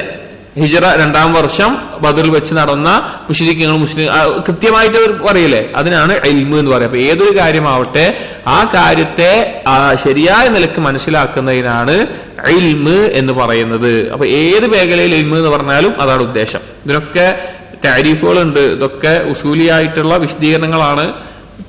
ഞാൻ എന്റെ ആശയം നിങ്ങൾക്ക് മനസ്സിലാക്കി തന്നു എന്ന് മാത്രം. അൽ ഇൽമു അൽ ഇൽമു ബിമഅനാഹാ അൽ മുറാദി മിൻഹാ വമാ തൻഫീഹി വമാ തുസ്ബിതുഹു. അൽ ഇൽമു ഇവിടെ ലാ ഇലാഹ ഇല്ലല്ലാഹയുടെ ഷർത്തായിക്കൊണ്ട് ലാ ഇലാഹ ഇല്ലല്ലാഹയിൽ ഇൽമു ഉണ്ടാകണം എന്ന് പറഞ്ഞു കഴിഞ്ഞാൽ അതിന്റെ അർത്ഥം അൽ ഇൽമു ബിമഅനാഹാ, ആ ലാ ഇലാഹ ഇല്ലല്ലാഹയുടെ അർത്ഥത്തെ കുറിച്ച് അവൻ അറിവുണ്ടായിരിക്കണം. എന്താ ലാ ഇലാഹ ഇല്ലല്ലാഹയുടെ ആശയം, അർത്ഥം നമ്മൾ പറഞ്ഞത്? ലാ മഅബൂദ ബിഹഖ്ഖിൻ ഇല്ലല്ലാഹ്. ആ ആശയം അറിവുണ്ടായിരിക്കണം. അൽ മുറാദി മിൻഹ, അതുകൊണ്ട് ഉദ്ദേശിക്കപ്പെടുന്നത് എന്താണെന്ന് അറിയണം. എന്താണ്? വമാ തൻഫീഹി വമാ തുസ്ബിതുഹു, എന്താണത് നിരാകരിക്കുന്നത് എന്നും എന്താണത് സ്ഥിരീകരിക്കുന്നത് എന്നും അറിവുണ്ടാകണം. ചുരുക്കം പറഞ്ഞാൽ ലാ ഇലാഹ ഇല്ലല്ലാഹയിൽ ഇൽമുണ്ടാവുക എന്ന് പറഞ്ഞാൽ മഅന അറിഞ്ഞിരിക്കണം. നമ്മൾ മുമ്പ് പറഞ്ഞ മഅന അറിഞ്ഞിരിക്കണം. അതുപോലെ എന്താ അറിഞ്ഞിരിക്കണം? റുക്നുകൾ അറിഞ്ഞിരിക്കണം. ഇതാണ് ലാ ഇലാഹ ഇല്ലല്ലാഹിൽ ഇൽമുണ്ടാവുക എന്ന് പറഞ്ഞു കഴിഞ്ഞാൽ. ഒരാൾക്ക് ലാ ഇലാഹ ഇല്ലല്ലാഹിൽ അറിവുണ്ടാവുക എന്ന് പറഞ്ഞാൽ മഅന അറിയണം, അതുപോലെ തന്നെ റുക്ൻ അറിയണം. ഇവിടെ നമ്മൾ ഓർമ്മിക്കേണ്ട ഒരു കാര്യം, ഇത് കാണാതെ പഠിക്കലോ അല്ലെങ്കിൽ ഇത് കാണാതെ പഠിച്ച് പരീക്ഷ എഴുതി പാസ്സാവലോ അല്ല അതുകൊണ്ടുള്ള ഉദ്ദേശം. ഇപ്പൊ നമ്മൾ സാധാരണക്കാരായിട്ടുള്ള ഒരാൾ, അയാൾ ലാ ഇലാഹ ഇല്ലല്ലാഹുടെ ആശയം അള്ളാഹുവിനെ മാത്രം ആരാധിക്കലാണെന്ന് അറിഞ്ഞിട്ടുണ്ടാവും, ഷിർക്കിന്റെ ഒരു അംശം ചെയ്യുന്നുണ്ടാവില്ല, അള്ളാഹു അല്ലാത്തവർക്കുള്ള ഇബാദത്തുകളെല്ലാം നിരാകരിക്കുന്നുണ്ടാകും, അള്ളാഹുവിന് മാത്രമേ ഇബാദത്തുകൾ ചെയ്യുന്നുണ്ടാവുകയുള്ളൂ. അവിടെ എന്തായി? അവന് ഇൽമിന്റെ അർത്ഥം ശരിയായി. അവനോട് ചോദിക്കും ലാ ഇലാഹ ഇല്ലല്ലാഹുടെ ഷർത്തുകൾ അറിയോ? ചിലപ്പോ ആത്മീയായിട്ടുള്ള ഒരാൾക്ക് എനിക്ക് അറിയില്ല, ഞാൻ പഠിച്ചിട്ടില്ല, അതിന്റെ മഅന എങ്ങനെ അറബിയിൽ പറയാന്നറിയോ? ചിലപ്പോ അറിയുന്നുണ്ടാവില്ല. അതിന്റെ റുക്നുകൾ എന്താണെന്ന് അറിയോ? അത് പിന്നെ അറിയുന്നുണ്ടാവില്ല. പക്ഷെ അവൻ എന്തുണ്ടാകും? ഈ ഗുണങ്ങളൊക്കെ ഉണ്ടായിരിക്കും. ഇത് ഉണ്ടാവുക എന്നുള്ളതാണ് അടിസ്ഥാനം. പഠിക്കുക എന്നുള്ളത് തൊലബുൽ ഇൽമിന്റെ ഭാഗമായിട്ട് അറിയേണ്ടതാണ്. പക്ഷേ ഇത് അറിഞ്ഞ ആൾക്ക് ഇത് ഉണ്ടാവണം നിർബന്ധമില്ല, ഇത് ഉണ്ടായ ആൾക്ക് ഇത് അറിഞ്ഞോളൊന്നും നിർബന്ധമില്ല. മനസ്സിലായോ? എന്റെ വ്യത്യാസം മനസ്സിലായോ? അത് മനസ്സിലാക്കണം. ചില ആളുകൾ ഇത് ധരിക്കാതെ ഇത് കാണാതെ പഠിച്ചിട്ടുണ്ടാവും, പക്ഷെ അവന്റെ ജീവിതത്തിൽ അത് ഉണ്ടാവില്ല. പക്ഷെ അത് അറിയാത്ത ആളുകളുടെ മുമ്പിലാണെങ്കിൽ ലാ ഇലാഹ ഇല്ലല്ലാഹുടെ ഷർത്തുകൾ അറിയോ എന്ന് ചോദിച്ച് റുജുബ് കാണിക്കുന്ന ആളുകളെ കാണാനിടയായിട്ടുണ്ട്. അപ്പൊ നമ്മൾ മനസ്സിലാക്കേണ്ടത് ഈ പറയുന്ന ഏത് ഷർത്താവട്ടെ അത് ഉണ്ടാവുക എന്നുള്ളതാണ് അതിന്റെ. ഇപ്പൊ അധിക ആളുകളും, ഇപ്പൊ ഭൂരിഭാഗം ആളുകളും നിസ്കരിക്കുമ്പോൾ നിസ്കാരത്തിലെ ഷർത്തുകളോ റുക്കുകളോ കാണാതെ എണ്ണി പറയാൻ പഠിച്ചിട്ടല്ല ചെയ്യുന്നത്. പക്ഷേ നിസ്കാരത്തിൽ അതുണ്ടാകും. അതുണ്ടായതുകൊണ്ട് അവരുടെ നിസ്കാരം ശരിയാകും. മനസ്സിലായല്ലോ? ഇനി ഒരാൾ ഇത് എണ്ണി പറയാൻ അറിയാം, പക്ഷെ അയാൾ നിസ്കരിക്കുമ്പോൾ അത് ചെയ്യുന്നില്ല, അയാൾക്ക് കാര്യമുണ്ടോ? ഇല്ല. അപ്പൊ അടിസ്ഥാനം ഇത് ഉണ്ടാവുക എന്നുള്ളതാണ്, ഇത് അറിയുക എന്നുള്ളത് ഇൽമിന്റെ ഭാഗമാണ്. അപ്പോ മഅന അറിയുക, മഅനയുടെ ആശയം എന്താണെന്ന് മനസ്സിലാവുക, അത് എന്താണ് നഫി ചെയ്യുന്നത്, എന്താണ് ഇസ്ബാത്ത് ചെയ്യുന്നത് എന്നുള്ളത് മനസ്സിലാകുക. അതുകൊണ്ടാണ് ഷെയ്ഖ് മഅന ഇന്നത് പഠിക്കുക, അതുപോലെ തന്നെ റുക്നുകൾ പഠിക്കുക എന്ന് പറയാതെ അതിന്റെ ആശയവും അതിന്റെ ഉദ്ദേശവും മനസ്സിലാക്കുക എന്ന് പറഞ്ഞിട്ടുള്ളത്. അൽ മുനാഫി ലിൽ ജഹ്ലി ബിദാലിക്, അങ്ങനെ ആ അറിവുണ്ടാകുമ്പോൾ ആ ലാ ഇലാഹ ഇല്ലല്ലാഹയുടെ ജഹ്ലിനെ അതില്ലാതാക്കും, അതിനെതിരാവും അത്. അതായത് ലാ ഇലാഹ ഇല്ലല്ലാഹയെ കുറിച്ചുള്ള അറിവില്ലായ്മ ഉണ്ടല്ലോ, ആ ജഹ്ല് ബസീത്ത് ആവട്ടെ, ജഹ്ല് മുറക്കബാവട്ടെ, എന്തോ ആവട്ടെ, ലാ ഇലാഹ ഇല്ലല്ലാഹ് എന്താണെന്ന് അറിയില്ല, അല്ലെങ്കിൽ ലാ ഇലാഹ ഇല്ലല്ലാഹ് മനസ്സിലാക്കിയതിനെതിരായിട്ട് പ്രവർത്തിക്കുക, അല്ലെങ്കിൽ തെറ്റായ രീതിയിൽ നമ്മൾ കഴിഞ്ഞ പിഴച്ച അർത്ഥങ്ങൾ പറഞ്ഞല്ലോ, ആ രീതിയിൽ അതൊന്നുമില്ലാതെ യഥാർത്ഥ രൂപത്തിൽ അതിനെക്കുറിച്ചുള്ള അറിവുണ്ടാകുമ്പോൾ ജഹ്ൽ ഇല്ലാതാകും, ജഹ്ലിനെതിരാകും. قال تعالى, അല്ലാഹു സുബ്ഹാനഹു വ തആല പറഞ്ഞു, ഇല്ലാ മൻ ഷഹിദ ബിൽ ഹഖ് വഹും യഅലമൂൻ. ശഫാഅത്തുമായി ബന്ധപ്പെട്ട് നാളെ പരലോകത്ത് ഷഫാഅത്ത് ആർക്കാണ് ഷഫാഅത്ത് ചെയ്യാനുള്ള അധികാരം ഉണ്ടാവുക എന്ന് പറയുന്നിടത്ത് അല്ലാഹു തആല പറയുന്നുണ്ട്, മൻ ഷഹിദ ബിൽ ഹഖ്, ഹഖ് കൊണ്ട് ഷഹാദത്ത് ചെയ്തവനല്ലാതെ, ഹഖ് കൊണ്ട് ഉദ്ദേശം ലാ ഇലാഹ ഇല്ലല്ലാഹ്, വഹും യഅലമൂൻ, വെറുതെ ഷഹാദത്ത് ചെയ്താൽ പോരാ, അവരെന്തുണ്ടാകും? അറിവുള്ളവരുമായിരിക്കും. സൂറത്തുൽ സുഖ്റൂഫിലെ 86-ാമത്തെ ആയത്താണ് അതിന് ദലീലാണ്. ധാരാളം ദലീലുകൾ വേറെയുമുണ്ട്. ഫഅലം അന്നഹു ലാ ഇലാഹ ഇല്ലല്ലാഹ് വസ്തഗ്ഫിർ ലിദംബിക്, സൂറത്ത് മുഹമ്മദിലെ 19-ാമത്തെ ആയത്താണെന്ന് എന്റെ ഒരു ഓർമ്മ. അതോ അംബിയാവോ ഏതോ സൂറത്തിൽ 19-ാമത്തെ ആയത്താണ്, നോക്കിയാൽ മുഹമ്മദ് അല്ലേ? ഫഅലം അന്നഹു ലാ ഇലാഹ ഇല്ലല്ലാഹ്. അതുപോലെ ഹദീസിൽ ഉസ്മാൻ റളിയല്ലാഹു അൻഹു ഉദ്ധരിക്കുന്ന ഹദീസ് സ്വഹീഹ് മുസ്ലിമിൽ നമുക്ക് കാണാൻ സാധിക്കും, മൻ മാത വഹു യഅലമു അന്നഹു ലാ ഇലാഹ ഇല്ലല്ലാഹ് ദഖലൽ ജന്ന. ആരാണോ ലാ ഇലാഹ ഇല്ലല്ലാഹിൽ ഇൽമുള്ളവനായിക്കൊണ്ട്, അറിവുള്ളവനായിക്കൊണ്ട് മരണപ്പെടുന്നത്, അവൻ സ്വർഗത്തിൽ പ്രവേശിക്കും. ധാരാളം ദലീലുകൾ ആ വിഷയത്തിൽ നമുക്ക് ബന്ധപ്പെടുത്താൻ സാധിക്കും. ലാ ഇലാഹ ഇല്ലല്ലാഹിൽ ഇൽമുണ്ടാവുക എന്നുള്ളത് ഷെയ്ഖ് ഒരു ഏറ്റവും ചുരുക്കത്തിൽ ഒരു എളുപ്പത്തിൽ മനസ്സിലാകുന്ന രീതിയിലാണ് ഈ കിതാബിൽ കൊടുത്തിട്ടുള്ളൂ. ഇത് വിശാലമായി ചർച്ച ചെയ്തിട്ടുള്ള കിതാബുകൾ, ശുറൂത്ത് ലാ ഇലാഹ ഇല്ലല്ലാഹ് മാത്രം വിശദീകരിച്ചിട്ടുള്ള കിതാബുകളൊക്കെ നമുക്ക് ലഭ്യമാണ്. ഉലമാക്കൾ റിസാലകളൊക്കെ അതിൽ എഴുതിയിട്ടുണ്ട്. പക്ഷെ ഞാൻ പറഞ്ഞല്ലോ, ഈ കിതാബ് ഏതൊരു സാധാരണ ഒരു മുസ്ലിമിനും അവന്റെ അടിസ്ഥാനപരമായിട്ടുള്ള വിശ്വാസ കാര്യങ്ങൾ അവൻ അറിയാൻ, മനസ്സിലാക്കാൻ, ബോധ്യപ്പെട്ടിരിക്കാനുള്ള രീതിയിലാണ് എഴുതിയിട്ടുള്ളത്. അപ്പോൾ ഇതെങ്കിലും നമ്മൾ പഠിച്ചിട്ടില്ല എങ്കിൽ നമുക്ക് അടുത്ത വലിയ വലിയ കിതാബുകളെ പറ്റി നമ്മൾ പറഞ്ഞുകൊണ്ടോ അല്ലെങ്കിൽ സംസാരിച്ചുകൊണ്ടോ കാര്യമില്ല. ഇത് വളരെ എളുപ്പത്തിൽ പഠിക്കാവുന്ന രീതിയിലാണ്. അപ്പോ ഇൽമ് എന്താണ് പഠിക്കുക, ഇൽമ കൊണ്ട് ഉദ്ദേശിക്കുന്നത് എന്താണെന്ന് പഠിക്കുക, അതിനുള്ള ഒരു തെളിവ് ഷെയ്ഖ് ഇവിടെ കൊടുത്തിട്ടുണ്ട്. ഐ ഷഹിദ ബിലാ ഇലാഹ ഇല്ലല്ലാഹ്, അതായത് ഈ പറഞ്ഞ ആയത്തിന്റെ അർത്ഥം ഷഹിദ ബിലാ ഇലാഹ ഇല്ലല്ലാഹ്, ലാ ഇലാഹ ഇല്ലല്ലാഹിൽ അവൻ ഷഹാദത്ത് ചെയ്യുന്നു. വഹും യഅലമൂൻ, അവർ അറിഞ്ഞുകൊണ്ട് അഥവാ അറിവോടുകൂടി, ബിഖുലൂബിഹിം അവരുടെ ഖൽബിൽ, അഥവാ ലാ ഇലാഹ ഇല്ലല്ലാഹ് ഷഹാദത്ത് അവർ ചെയ്യുന്നുണ്ട്, ഖൽബിൽ അറിവോടുകൂടി മാ ഷഹിദത് ബിഹി അൽസിനതുഹും, നാവ് കൊണ്ട് അവർ എന്താണോ സാക്ഷ്യം വഹിച്ചത് അത് അറിവോടുകൂടി. അഥവാ അവർ ലാ ഇലാഹ ഇല്ലല്ലാഹ് എന്ന് നാവ് കൊണ്ട് പറഞ്ഞ് ഷഹാദത്ത് ചെയ്യുന്നുണ്ട് എങ്കിൽ അതിന്റെ അർത്ഥം എന്താണ്, അത് എന്താണ് അതിന്റെ ഉദ്ദേശം, അതുകൊണ്ട് ഞാൻ എന്തെല്ലാം കാര്യങ്ങൾ ചെയ്യണം എന്നുള്ള മനസ്സിലാക്കിയിട്ടുണ്ടാകും. ഫലൗ നതഖ ബിഹാ വഹുവ ലാ യഅലമു മഅനാഹാ, അതിന്റെ അർത്ഥം മനസ്സിലാക്കാതെ വെറും നാവ് കൊണ്ട് പറയുക എന്നുള്ളത് ലം തൻഫഉഹു, അത് അവന് ഉപകാരപ്പെടില്ല. അതായത് ധാരാളം ആളുകൾ, നമ്മൾ ആലോചിച്ച് നോക്കിയും നമ്മുടെ നാടുകളിൽ നമ്മൾ മുമ്പൊക്കെ പറഞ്ഞതുപോലെ തന്നെ ലാ ഇലാഹ ഇല്ലല്ലാഹ് പറയുന്ന, ചിലപ്പോൾ ലാ ഇലാഹ ഇല്ലല്ലാഹ് ദിവസത്തിൽ 100, 200, 300 തവണ ദിക്ർ ചെല്ലുന്ന ആളുകളാണ് ഏതെങ്കിലും ജാറത്തിൽ പോയിട്ട് അവിടെ പോയി സുജൂദ് ചെയ്യുന്ന, അവിടെ പോയി പ്രാർത്ഥിക്കുന്ന കാര്യങ്ങളെങ്കിൽ അള്ളാഹു അല്ലാത്തവർക്ക് അറിവ് നടത്തുന്ന കാര്യങ്ങളൊക്കെ ചെയ്യുന്നത്. അതുപോലെ ലാ ഇലാഹ ഇല്ലല്ലാഹ് എന്ന് പറയുന്ന ആളുകൾ, അത് അല്ലെങ്കിൽ പിന്നെ അത് ധാരാളമായി ചെല്ലുന്ന ആളുകൾ, അവരാണ് അതിനെ റബ്ബ്, അള്ളാഹു റബ്ബാണ്, എല്ലാ കാര്യങ്ങളും സൃഷ്ടിച്ചവനാണ്, നിയന്ത്രിക്കുന്നവനാണ് എന്നുള്ള അർത്ഥത്തിൽ മാത്രം മനസ്സിലാക്കുന്നത്. അപ്പൊ അങ്ങനെ ധാരാളം അവസ്ഥകൾ കാണാൻ സാധിക്കും. അപ്പൊ നാവ് കൊണ്ട് പറയുന്ന ലാ ഇലാഹ ഇല്ലല്ലാഹ് അതെന്താണ് അതിന്റെ അർത്ഥം എന്ന് ഖുർആനിലും ഹദീസിലും വന്നിട്ടുള്ളത് എന്ന് മനസ്സിലാക്കുക, അതാണ് ഇൽമു കൊണ്ടുള്ള ഉദ്ദേശം. അതല്ലാതെയുള്ള വെറും വാക്ക് അവന് ഉപകരിക്കുകയില്ല. കാരണം അവൻ ഉപകാരപ്പെടാത്ത എന്താണ്, അതുകൊണ്ട് എന്താണ് അറിയേണ്ടത് എന്നുള്ള കാര്യം അവൻ വിശ്വസിക്കുന്നില്ല. ലാ ഇലാഹ ഇല്ലല്ലാഹ് കൊണ്ട് എന്താണ് അറിയേണ്ടത്, അത് അറിയിക്കുന്ന കാര്യം എന്താണ് എന്നുള്ളതിൽ അവന് വിശ്വസിക്കാത്തത് കൊണ്ട് അതവന് ഉപകാരപ്പെടുകയില്ല എന്നാണ് പറയുന്നത്. ഇത് ധാരാളം ആളുകൾക്കുള്ള തെറ്റിദ്ധാരണയാണ്. ഇപ്പൊ ചില ആളുകൾ നമ്മുടെ നാട്ടില് പിന്നെ ശിർക്കിന്റെ ഖുറാഫാത്തിന്റെ ആളുകൾ പറയുന്ന ഒരു ശുഭത്താണ്, അവർക്ക് ബാധിച്ചിട്ടുള്ള ഒരു ശുഭത്താണ്, ഞങ്ങളുടെ ഉസ്താദ്മാർ മരണപ്പെടുന്ന സമയത്ത് ലാ ഇലാഹ ഇല്ലല്ലാഹ് പറഞ്ഞിട്ടുണ്ട്. അവർ പറയുന്ന ഒരു ശുഭത്താണ്, ഞങ്ങളുടെ ഉസ്താദ്മാര് മരിക്കുമ്പോ ലാ ഇലാഹ ഇല്ലല്ലാഹ് പറഞ്ഞിട്ട് മരിച്ചതിന് സാക്ഷികളുണ്ട്, ശിഷ്യന്മാർ അത് കേട്ടിട്ടുണ്ട്. അതുകൊണ്ട് മൻ ഖാല ലാ ഇലാഹ ഇല്ലല്ലാഹ് ദഖലൽ ജന്ന, ലാ ഇലാഹ ഇല്ലല്ലാഹ് പറഞ്ഞവൻ സ്വർഗത്തിൽ പ്രവേശിക്കും എന്നുള്ള ഹദീസ് വന്നിട്ടുണ്ടല്ലോ. അപ്പൊ ഞങ്ങളുടെ ഉസ്താദ്മാർ പഠിപ്പിച്ച പോലെ ജീവിച്ചു കഴിഞ്ഞാൽ ഞങ്ങൾക്കും സ്വർഗത്തിൽ കിടക്കാമല്ലോ. പിന്നെ എന്തിനാണ് നിങ്ങൾ പറയുന്ന ഈ ഖുറാനിലേക്കും ഹദീസുകളിലേക്കും സഹാബികൾ മനസ്സിലാക്കിയതിലേക്കും ഞങ്ങൾ മടങ്ങേണ്ട ആവശ്യം എന്താ, ഞങ്ങൾ ഉസ്താദ്മാരനുസരിച്ചാ പോരെ, അവർ ജീവിച്ച പോലെ ജീവിച്ചാ പോരെ എന്നുള്ള വാദം ശുഭത്ത് വരാനുള്ള കാരണം അതാണ്. അവർ ഈ കാര്യം മനസ്സിലാക്കാത്തതുകൊണ്ടാണ്. അതായത് ദീനിൽ ഏതൊരു കാര്യമാവട്ടെ ഇന്നത് ചെയ്താൽ ഇന്നതുണ്ട് എന്ന് പറഞ്ഞിട്ടുണ്ട് എങ്കിൽ, എന്ത് കാര്യം അങ്ങനെ വന്നിട്ടുണ്ടെങ്കിലും രണ്ട് കാര്യങ്ങൾ അവിടെ ആ പറഞ്ഞ കാര്യം ഉണ്ടല്ലോ. അതായത് ഇന്ന കാര്യം ചെയ്താൽ ഇന്നത് സംഭവിക്കുമെന്ന് പറഞ്ഞാൽ ആ സംഭവിക്കുന്ന കാര്യം അത് നടക്കണമെങ്കിൽ, അതാകണമെങ്കിൽ രണ്ട് കാര്യങ്ങൾ ഉണ്ടായിരിക്കണം.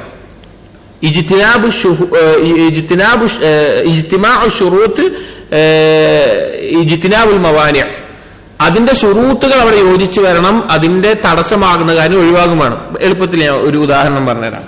ഉദാഹരണത്തിന് ആത്മഹത്യ ചെയ്ത ആൾ, അല്ലെങ്കിൽ ഒരു മുസ്ലിമിനെ വേണമെന്ന് വെച്ച് കൊന്ന ആള്, ഒരു മുസ്ലിമിനെ വേണമെന്ന് വേറൊരാൾ ഒരു മുസ്ലിം കൊന്നു, അവർക്കുള്ള ശിക്ഷയായിക്കൊണ്ട് ഖുർആനിൽ വന്നിട്ടുണ്ട് ഖാലിദൻ മുഖല്ലദൻ ഫിന്നാർ, അവൻ ശാശ്വതമായി നരകത്തിലാണ് എന്ന് ഖുർആനിൽ ആയത്ത് വന്നിട്ടുണ്ട്. ഒരാളെ കൊന്നു കഴിഞ്ഞാൽ, അല്ലെങ്കിൽ ആത്മഹത്യ ചെയ്തവരെ സംബന്ധിച്ചൊക്കെ ഹദീസിലും അങ്ങനെയൊക്കെ വന്നിട്ടുണ്ട്, ഒരാളെ കൊന്നു കഴിഞ്ഞാൽ. അപ്പൊ ഒരു മുസ്ലിമിനെ കൊന്ന ഒരാൾ അങ്ങനെ കാലാകാലം നരകത്തിലാകുവോ? ഇല്ല. കാരണം എന്താണ്? തൗഹീദുള്ള ഒരാൾ ശാശ്വതമായി നരകത്തിലാകില്ല എന്ന് ഹദീസുകളിൽ വന്നിട്ടുണ്ട്, അല്ലെങ്കിൽ ആയത്തുകളിൽ തന്നെ. ശിർക്ക് സംഭവിക്കാത്തതൊക്കെ അല്ലാഹു തആല മശീയത്തിന് കീഴിലാണ്. അപ്പൊ എന്തുകൊണ്ട് ഈ ആയത്തിൽ ഇങ്ങനെ വന്നു? ഈ ആയത്തിൽ ഇങ്ങനെ ഉണ്ടല്ലോ, മുതശാബിഹായ ആയത്തുകളാണ്, ആളുകൾ തെറ്റിദ്ധരിപ്പിക്കുന്ന ആയത്തുകളാണ്. എന്തുകൊണ്ടാണ് അങ്ങനെ വന്നിട്ടുള്ളത്? അതാണ് ദീനിന്റെ ചില അടിസ്ഥാനങ്ങൾ ഒരു കാര്യം മനസ്സിലാക്കുന്നിടത്ത്. അതായത് ദീനിൽ ഒരു കാര്യം പറഞ്ഞിട്ടുണ്ട് എങ്കിൽ, നബി സല്ലല്ലാഹു അലൈഹി വസല്ലം ഒരു കാര്യം പറഞ്ഞിട്ടുണ്ട് എങ്കിൽ, ഖുർആനിൽ ഒരു കാര്യം വന്നിട്ടുണ്ടെങ്കിൽ, ആ കാര്യവുമായി ബന്ധപ്പെട്ട മറ്റുള്ള നിബന്ധനകൾ പൂർത്തീകരിക്കുകയും വേണം, അതിന് തടസ്സമാകുന്ന കാര്യം സംഭവിക്കാനും പാടില്ല. ഒരാൾ മറ്റൊരാളെ കൊന്നാൽ നരകത്തിൽ ശാശ്വതനാണ് എന്ന് പറയുമ്പോൾ ആ കൊല്ലുക എന്നുള്ളതാണ് അവ ഷർത്ത്. കൊന്നാൽ മാത്രമേ അവൻ എന്താവുള്ളൂ? നരകത്തിൽ ശാശ്വതനാവുള്ളൂ. അപ്പൊ ആ ഷർത്ത് അവിടെ പാലിച്ചിട്ടുണ്ട്. അവന് ശാശ്വതമായി നരകത്തിലാകാനുള്ള നിബന്ധന അവിടെ പാലിക്കപ്പെട്ടിട്ടുണ്ട്. രണ്ടാമത്തെ കാര്യം എന്താ? ഇജ്തിനാബുൽ മവാനി, അതിന് തടസ്സമാകുന്ന കാര്യങ്ങളൊന്നും ഉണ്ടാകാൻ പാടില്ല. അതിന് തടസ്സമാകുന്ന കാര്യമുണ്ട്. എന്താണ്? നരകത്തിൽ ശാശ്വതമായി കിടക്കുന്നതിന് തടസ്സമാകുന്ന കാര്യം എന്താണ്? തൗഹീദുള്ളവനാവുക എന്നുള്ളതാണ്. അപ്പൊ ആ കൊന്ന വ്യക്തി, കൊലപാതകി തൗഹീദുള്ളവനാണ് എങ്കിൽ അവൻ എന്ത് ബാധകാവൂല? ഈ വിധി ബാധകാവൂല. അവൻ തൗഹീദ് പൂർത്തീകരിച്ചവനാണെങ്കിൽ ഇതെന്ത് വന്നു? ഇവന് തടസ്സം വന്നു. അപ്പൊ പിന്നെ ഈ ആയത്തിൽ പറഞ്ഞ എന്താണ്? അത്രക്കും ഗൗരവമുള്ള കുറ്റമാണ് അവൻ ചെയ്യുന്നത്, അത്രക്കും ഗൗരവമുള്ള കുറ്റമാണ് അവൻ ചെയ്യുന്നത്. മനസ്സിലായോ? അതിന്റെ ഏത് കാര്യം ദീനിൽ ഇന്നത് ചെയ്താൽ ഇന്നതുണ്ട് എന്ന് പറഞ്ഞാൽ ഈ രണ്ട് കാര്യം പാലിച്ചാലേ അത് പൂർത്തിയാവുള്ളൂ. അപ്പൊ മൻഖാല ലാ ഇലാഹ ഇല്ലല്ലാഹ് ദഖലൽ ജന്ന, ലാ ഇലാഹ ഇല്ലല്ലാഹ് പറഞ്ഞ സ്വർഗത്തിൽ പ്രവേശിക്കും. അതിനെന്ത് വേണം? ലാ ഇലാഹ ഇല്ലല്ലാഹ് ഷർത്തുകളോടുണ്ടായിരിക്കണം. അതിന്റെ മവാനികളോട് ഉണ്ടാകാൻ പാടില്ല. അതിന്റെ മവാനികൾ എന്താ? ലാ ഇലാഹ ഇല്ലല്ലാഹ് പൊളിഞ്ഞു പോകുന്ന കാര്യങ്ങൾ ഉണ്ടാകാൻ പാടില്ല. ഇതില്ലാതെ ഒരാൾ ലാ ഇലാഹ ഇല്ലല്ലാഹ് പറഞ്ഞ് മരിച്ചിട്ടും കാര്യമില്ല. അതായത് ഒരാൾ ലാ ഇലാഹ ഇല്ലല്ലാഹ് പറഞ്ഞു, ഈ ഷർത്തുകളും ഈ ഇജ്തിഹാദ് മവാനിയോടെ നടന്നിട്ടില്ല എങ്കിൽ അയാൾ ലാ ഇലാഹ ഇല്ലല്ലാഹ് പറഞ്ഞു മരിച്ചാലും ആ ലാ ഇലാഹ ഇല്ലല്ലാഹ് അയാൾക്ക് എന്ത് ചെയ്യില്ല? ഉപകരിക്കുകയില്ല. അതാണ് പറഞ്ഞത്. അപ്പോ ഈ ഒരു ശുബ്ഹത്ത് ആളുകൾക്കിടയിൽ ഈ ശിർക്കിന്റെയും ഖുറാഫത്തിന്റെയും ആളുകൾ തെറ്റിദ്ധരിപ്പിക്കുന്നത് കാണാൻ സാധിക്കും. നമ്മൾ അവർക്ക് ചിന്തിച്ചാൽ മതി. ഇപ്പോ ഒരു കാഫിറായിട്ടുള്ള ഒരാൾ മരണസമയത്ത് ലാ ഇലാഹ ഇല്ലല്ലാഹ് എന്ന് പറഞ്ഞിട്ട് മരിക്കാന്ന് വിചാരിക്കുക. അത് വിചാരിച്ചിട്ട് ശരി ദഖ്ലുൽ ജന്നയാവോ? ഷർത്തോടെ പാലിച്ചിട്ടുണ്ട്. എത്ര ഇജ്തിഹാദുകൾ മവാനികളുണ്ട് അവിടെ. അവൻ കാഫിറാണ്, അവൻ ഒരിക്കലും എന്താവൂല? സ്വർഗത്തിൽ പ്രവേശിക്കാൻ പറ്റൂല. അതായത് അവൻ ലാ ഇലാഹ ഇല്ലല്ലാഹ് പറഞ്ഞു, ഒരാൾ ലാ ഇലാഹ ഇല്ലല്ലാഹ് പറഞ്ഞു എന്നുള്ള സ്വർഗപ്രവേശനത്തിനുള്ള കാരണമാണെങ്കിൽ അതവിടെ നടന്നു. പക്ഷെ എന്ത് വേണം? അതിന് തടസ്സമാകുന്ന കാര്യങ്ങളവിടെ ഉണ്ടാകാനും പാടില്ല. അപ്പോ ഇത് പൊതുവായിട്ടൊരു കായികയാണ്. അപ്പൊ ആളുകളെ തെറ്റിദ്ധരിപ്പിക്കുന്ന ഒരു നമ്മുടെ നാടുകളിലെല്ലാം ആളുകൾ തെറ്റിദ്ധരിക്കപ്പെട്ടിട്ടുള്ള ശുഭത്തിൽ അകപ്പെട്ടിട്ടുള്ള ഒരു കാര്യമാണ് ഈ ഒരു അവസ്ഥ. നമ്മൾ സാധാരണക്കാരായ ഈ ആളുകളോട്, സംസ്ഥ പോലെയുള്ള ആളുകളോടൊക്കെ ചോദിച്ചാൽ പറയും, ഞങ്ങൾ ഉസ്താദ്മാര് ഇന്ന ഉസ്താദ് ലാ ഇലാഹ ഇല്ലല്ലാഹ് പറഞ്ഞ് മരിച്ചിട്ടുണ്ട്, ഇന്ന ഉസ്താദ് അങ്ങനെ ആയിട്ടുണ്ട്, പിന്നെ ആ ഉസ്താദ് പഠിപ്പിച്ച പോലെ തന്നെ ജീവിച്ച പോലെ എന്തിനാണ് ഇതുപോലെയുള്ള പുത്തം പറഞ്ഞ് ഞങ്ങൾ പിൻപറ്റേണ്ട ആവശ്യമെന്ന് കാണാം. അപ്പൊ അതാണ് പറഞ്ഞത് ലാ ഇലാഹ ഇല്ലല്ലാഹയുടെ ഷർത്തായിട്ടുള്ള ഇൽമ്, അതായത് അതിന്റെ യഥാർത്ഥ ആശയം എന്താണ്, അതുകൊണ്ട് ഉദ്ദേശിക്കപ്പെടുന്ന എന്തിനെല്ലാമാണ് നിരാകരിക്കേണ്ടത്, എന്തിനെല്ലാമാണ് സ്ഥിരീകരിക്കേണ്ടത് എന്ന കാര്യങ്ങൾ ഒരാൾക്കില്ല എങ്കിൽ അയാളുടെ ലാ ഇലാഹ ഇല്ലല്ലാഹ് എന്തല്ല അവനൊരു ഉപകാരവും ചെയ്യാൻ പോകുന്നില്ല. അതുകൊണ്ട് എന്തെല്ലാം നേട്ടങ്ങൾ പറഞ്ഞിട്ടുണ്ടോ അത് അവന് കിട്ടാൻ പോകുന്നില്ല. അതാണ് ഒന്നാമത്തെ ഷർത്ത് അൽ ഇൽമ്. രണ്ടാമത്തേത് അശ്ശർതു ത്സാനി, രണ്ടാമത്തെ നിബന്ധന അൽ യഖീനു. അൽ യഖീൻ, യഖീൻ എന്ന് പറഞ്ഞാൽ സെർട്ടനിറ്റി, ദൃഢത എന്നെല്ലാം പറയുന്നത്. ദൃഢമായിട്ടുള്ള ബോധ്യം, ഒരു സംശയമില്ലാതെ ഉറച്ച ബോധ്യം ഉണ്ടായിരിക്കണം. ലാ ഇലാഹ ഇല്ലല്ലാഹ് എന്നുള്ള കലിമത്തിൽ ഉറച്ച ബോധ്യം അവനുണ്ടായിരിക്കണം. അതിൽ പിന്നെ ഒരു നിലക്കുള്ള സംശയം ഉണ്ടാകാൻ പാടില്ല. എല്ലാം നിലക്കും ലാ ഇലാഹ ഇല്ലല്ലാഹ് കൊണ്ട് ഉദ്ദേശിക്കപ്പെടുന്ന കാര്യങ്ങൾ എന്തൊക്കെയാണോ, അഥവാ ഇബാദത്തിന് അർഹൻ അള്ളാഹു മാത്രമാണ് എന്ന ആ ലാ ഇലാഹ ഇല്ലല്ലാഹിലും, അതുപോലെ ലാ ഇലാഹ ഇല്ലല്ലാഹയുടെ ആശയമായിട്ട് വരുന്ന, അതിന് കീഴിൽ വരുന്ന ലാ റബ്ബ ഇല്ലല്ലാഹ്, ലാ റാസിഖ ഇല്ലല്ലാഹ്, ലാ ഖാലിഖ ഇല്ലല്ലാഹ്, അങ്ങനെ തുടങ്ങി എന്തെല്ലാം അള്ളാഹുവിനെ പറ്റി പറയുന്നുണ്ടോ അതിലെല്ലാം എന്തായിരിക്കണം? ദൃഢമായിട്ടുള്ള വിശ്വാസമായിരിക്കണം. ഒരു സംശയം ഉണ്ടാകാൻ പാടില്ല. ശൈഖ് പറയാണ് ബി അൻ യകൂന ഖായിലുഹാ മുസ്തൈഖിനൻ ബിമാ തദുല്ലു അലൈഹി, ലാ ഇലാഹ ഇല്ലല്ലാഹ് അറിയിക്കുന്ന കാര്യങ്ങൾ എന്താണോ അതിനെല്ലാം ദൃഢമായ ബോധ്യമുള്ളവനായിരിക്കണം അത് പറയുന്നവൻ. ഫൈൻ കാന ശാക്കൻ ഫീമാ തദുല്ലു അലൈഹി ലം തൻഫഅഹു, എന്തെങ്കിലും തരത്തിലൊരു സംശയം അവന് അതിലുണ്ട് എങ്കിൽ അവന് ലാ ഇലാഹ ഇല്ലല്ലാഹ് ഉപകരിക്കുകയില്ല. ലാ ഇലാഹ ഇല്ലല്ലാഹ് പറഞ്ഞു, ഇതിന് സംശയം അള്ളാഹ് തന്നെയാണോ ഇതൊക്കെ സൃഷ്ടിച്ചിട്ടുണ്ടാവുക, അല്ലെങ്കിൽ അള്ളാഹു മാത്രമാണോ ഇപ്പൊ ഇബാദത്തിന് അർഹനായിട്ടുണ്ടാവുക, വേറെ ആരെങ്കിലും ഒക്കെ ഉണ്ടാവുമോ, അല്ലെങ്കിൽ ഇന്ന ആൾക്ക് കുറച്ച് പിന്നെ അർഹത ഉണ്ടാകുമോ, ആ നിലക്കൊക്കെ ഒരു സംശയം വരിക, അവനത് ഉപകരിക്കുകയില്ല. ഖാല തആല, അല്ലാഹു സുബ്ഹാനഹു വ തആല സൂറത്തുൽ ഹുജറാത്തിലെ 15-ാമത്തെ ആയത്തിൽ പറഞ്ഞു, ഇന്നമൽ മുഅ്മിനൂന അല്ലദീന ആമനു ബില്ലാഹി വറസൂലിഹി സുമ്മ ലം യർതാബു, മുഅ്മിനീങ്ങൾ, തീർച്ചയായും മുഅ്മിനീങ്ങൾ എന്ന് പറഞ്ഞാൽ അല്ലാഹുവിലും റസൂലിലും വിശ്വസിക്കുന്നവരും, സുമ്മ ലം യർതാബു, ഒരു പിന്നീട് ഒരു സംശയവുമില്ലാത്ത ആളുകളുമായിരിക്കും. അത് തയഖനു എന്നുള്ള തഫ്സീറായിട്ട് കാണാം. ഐഖനു, തയഖനു, അവർ യഖീനുള്ളവരായിരിക്കും എന്നുള്ളതൊക്കെ കാണാം. ഒരു സംശയം ഉണ്ടാവില്ല. ഫൈൻ കാന മുർതാബൻ, ഇനി ഏതെങ്കിലും തരത്തിൽ അവൻ സംശയമുള്ളവനാണ്, കാന മുനാഫിഖൻ, അവൻ എന്തായി തീരും? മുനാഫിഖായി തീരും. ഏതെങ്കിലും തരത്തിൽ അള്ളാഹുമായി ബന്ധപ്പെട്ട അള്ളാഹുവിന്റെ അവകാശത്തിലോ അള്ളാഹുവിന്റെ കഴിവിലോ ഏതെങ്കിലും ലാ ഇലാഹ ഇല്ലല്ലാഹ് അറിയിക്കുന്ന ഏത് കാര്യത്തില് അവന് സംശയം ഉണ്ടായിട്ടുണ്ടെങ്കിൽ അവൻ മുനാഫിഖായി തീരും. ആ സംശയത്തിന്റെ ആഴമനുസരിച്ച് നിഫാഖിന്റെ ആഴവും വ്യത്യാസപ്പെടും. വഖാല നബി സല്ലല്ലാഹു അലൈഹി വസല്ലം ലി അബീ ഹുറൈറ റളിയല്ലാഹു അൻഹു, നബി സല്ലല്ലാഹു അലൈഹി വസല്ലം ഒരിക്കൽ അബൂ ഹുറൈറ റളിയല്ലാഹു അൻഹു പറയുകയുണ്ടായ സംഭവം എന്താ വെച്ച് കഴിഞ്ഞാല്, ഒരിക്കൽ ശത്രുക്കളുടെ അക്രമം പ്രതീക്ഷിച്ചുകൊണ്ടിരിക്കുന്ന ഒരു സമയത്ത് അബൂ ഹുറൈറ റളിയല്ലാഹു അൻഹു നബി സല്ലല്ലാഹു അലൈഹി വസല്ലം കാണാൻ വന്നപ്പോൾ നബി സല്ലല്ലാഹു അലൈഹി വസല്ലം കാണാനില്ല. അതിന് മസ്ജിദിലും വീട്ടിലും എവിടെ നോക്കിയിട്ട് നബി സല്ലല്ലാഹു അലൈഹി വസല്ലം കാണാനില്ല. അപ്പൊ അബൂ ഹുറൈറ വയങ്കര പേടിയായി. അബൂ ഹുറൈറ തേടി അങ്ങനെ ഓടി നടക്കുകയാണ്. അങ്ങനെ നോക്കുന്ന സമയത്ത് ഒരു ഹായത്ത് എന്ന് പറഞ്ഞാൽ പൊതുവെ മതിലിനും പറയും, പിന്നെ മതിൽ കൊണ്ട് കെട്ടിയിട്ട് മറച്ചിട്ടുള്ള തോട്ടത്തിനും പറയും. ഒരു തോട്ടത്തിന്റെ ഇത് ചാടിക്കടന്ന് നോക്കുമ്പോൾ നബി സല്ലല്ലാഹു അലൈഹി വസല്ലമ അവിടെ ഇരിക്കുന്നുണ്ട്. ആ സമയത്ത് നബി സല്ലല്ലാഹു അലൈഹി വസല്ലമ അബൂ ഹുറൈറ റളിയല്ലാഹു അൻഹു പറയുകയുണ്ടായി, മൻ ലഖീത മിൻ വറാഇ ഹാദിൽ ഹായിത്ത്, നീ ഈ മതിലിനപ്പുറത്ത് ആരെങ്കിലും കാണുകയാണ്, യഷ്ഹദു അല്ലാ ഇലാഹ ഇല്ലല്ലാഹ് മുസ്തൈഖനൻ ബിഹാ ഖൽബുഹു, അവൻ എന്ത് ചെയ്യാണ്, അവൻ യഖീനോട് കൂടി ലാ ഇലാഹ ഇല്ലല്ലാഹ് പറയുന്ന ഒരവസ്ഥയിലാണ്, അവന്റെ ഖൽബിൽ യഖീനോട് കൂടിയാണ് ലാ ഇലാഹ ഇല്ലല്ലാഹ് പറയുന്നതെങ്കിൽ ഫബശ്ശിർഹു ബിൽ ജന്ന, അവന് സ്വർഗ്ഗം കൊണ്ട് നീ സന്തോഷ വാർത്ത അറിയിക്കുക എന്ന് അബൂ ഹുറൈറ റളിയല്ലാഹു അൻഹുവോട് പറഞ്ഞു. ഇത് യഖീനുള്ള തെളിവാണ്, ലാ ഇലാഹ ഇല്ലല്ലാഹ് യഖീനുമായി ബന്ധപ്പെട്ട് പറഞ്ഞു. വേറൊരു ഹദീസിലും ഇതേ ആശയം വന്നിട്ടുണ്ട്. നബി സല്ലല്ലാഹു അലൈഹി വസല്ലം സഹാബികളും ഒരു യുദ്ധത്തിന് പോകുമ്പോഴോ യുദ്ധം കഴിഞ്ഞ് മടങ്ങുന്ന വഴിക്കോ അവരുടെ കയ്യിലുള്ള എല്ലാ ഭക്ഷണ സാധനങ്ങളും തീർന്നു, ചുരുക്കം മാത്രമേ ഉള്ളൂ, ചുരുക്കം മാത്രം. വെള്ളം തീർന്നു, വളരെ കുറഞ്ഞ ആളുകളുടെ കയ്യിലോ മറ്റോ വെള്ളം മാത്രമേ ഉണ്ടായിട്ടുള്ളൂ. അങ്ങനെ പിന്നെ ഭയങ്കര ബുദ്ധിമുട്ടായി, ഭക്ഷണമൊന്നുമില്ല. അപ്പോ ആളുകള് അപൂർവ്വ ഹദീസാണ്, ആളുകൾ പരസ്പരം ചർച്ച തുടങ്ങി. നമ്മുടെ യാത്രക്കുള്ള മൃഗമായിട്ടുള്ള ഒട്ടകത്തിനെ, യാത്ര പോകാനുള്ള മൃഗം ഉണ്ടല്ലോ, ഭക്ഷണത്തിനായിട്ട് അവർ ഒട്ടകങ്ങളെ അറക്കാൻ വേണ്ടി കൊണ്ടുപോകാറുണ്ട്. ഒട്ടകങ്ങളെ യാത്രക്ക് പോകുമ്പോൾ അറക്കാൻ വേണ്ടിയിട്ടുള്ള ഒട്ടകങ്ങളെ കൊണ്ടുപോകാറുണ്ട്. യാത്രാ മൃഗങ്ങളായിട്ടുള്ള ഒട്ടകങ്ങൾ ഉണ്ടാവും. അപ്പൊ യാത്രക്ക് കൊണ്ടുവന്ന ഒട്ടകങ്ങൾ നമുക്ക് അറുത്തിട്ട് ഭക്ഷിക്കാം എന്നുള്ള ചർച്ച വന്നു. ഇത് ഉമർ റളിയല്ലാഹു അൻഹു കേട്ടപ്പോ ഉമർ റളിയല്ലാഹു അൻഹുവിന് തോന്നി, ഇവര് യാത്ര അല്ലെങ്കിൽ ബുദ്ധിമുട്ടാണ്, യാത്രക്കുള്ള ഒട്ടകങ്ങളെ കൂടി അറുത്ത് കഴിഞ്ഞാൽ ഇവർക്ക് യാത്രാമൃഗങ്ങൾ എന്താവും, ഇല്ലാതെയാവും. അപ്പൊ പിന്നെ കൂടുതൽ ബുദ്ധിമുട്ടാവുകയോ ചെയ്യാം. അപ്പൊ വേഗം നബി സല്ലല്ലാഹു അലൈഹി വസല്ലം അടുക്കലേക്ക് വന്നിട്ട് ഉമർ റളിയല്ലാഹു അൻഹു പറഞ്ഞു, റസൂലെ, നിങ്ങൾ പിന്നെ ഇവരെ ബാക്കിയുള്ള ഭക്ഷണമൊക്കെ ഒരുമിച്ച് കൂട്ടിയിട്ട് നിങ്ങൾ അള്ളാഹിനോട് ദുആ ചെയ്യണം, അതിൽ ബറക്കത്തിന് വേണ്ടി ദുആ ചെയ്യണം എന്ന് പറഞ്ഞു. അങ്ങനെ നബി സല്ലല്ലാഹു അലൈഹി വസല്ലം എല്ലാവരോടും പറഞ്ഞു, ഒരു വിരിപ്പോ തോലോ എന്തോ വിരിച്ചിട്ട് അവരുടെ കയ്യിലുള്ള ഭക്ഷണ സാമഗ്രി ബാക്കിയുള്ള എന്താണോ, ഗോതമ്പോ റൊട്ടിയോ എന്താണോ ഉള്ളത് ഒക്കെ കൊണ്ടുപോയി, ഈത്തപ്പഴം എന്തായാലും കൊണ്ടുപോയിടാൻ പറഞ്ഞു. അങ്ങനെ എല്ലാം കൊണ്ടുപോയിട്ടു. ചില ആളുകള് ഈത്തപ്പഴത്തിന്റെ കുരു കൊണ്ടുപോയിട്ടു. അപ്പൊ ഈത്തപ്പഴത്തിന്റെ കുരു എന്താ നിങ്ങൾ ചെയ്യാറ് ചോദിച്ചപ്പോ താബി ചോദിക്കുന്നതിന്, എന്താ ഈത്തപ്പഴത്തിന്റെ കുരു കൊണ്ട് നിങ്ങൾ എന്താ ചെയ്യാറ്? അപ്പൊ അബൂ ഹുറൈറ പറയുന്നത്, അത് വെള്ളത്തിൽ മുക്കിയിട്ട് അതിങ്ങനെ വായിൽ വെച്ച് തീമ്പിയിട്ട് ഞങ്ങൾ വിശപ്പും ദാഹമൊക്കെ തീർത്ത് അങ്ങനെ പോവാറായിരുന്നു. അങ്ങനെ എല്ലാം കൊണ്ടുവന്നിട്ടു. നബി സല്ലല്ലാഹു അലൈഹി വസല്ലം അള്ളാഹുവിനോട് പ്രാർത്ഥിച്ചു, അത് വർദ്ധിച്ചു, അതിൽ വർധനവുണ്ടായി, ആളുകൾക്ക് ആവശ്യത്തിന് ഭക്ഷണത്തിനും എല്ലാ വസ്തുക്കളും അതിന് ലഭിക്കുകയുണ്ടായി. അതുപോലെ വെള്ളത്തിൽ വർധനവ്, നബി സല്ലല്ലാഹു അലൈഹി വസല്ലമയുടെ വിരലുകൾക്കിടയിൽ നിന്ന് പലപ്പോഴായിട്ടും ഉണ്ടായിട്ടുണ്ട്, വെള്ളം ലഭിച്ചു, അങ്ങനെയൊക്കെ ഉണ്ടായി.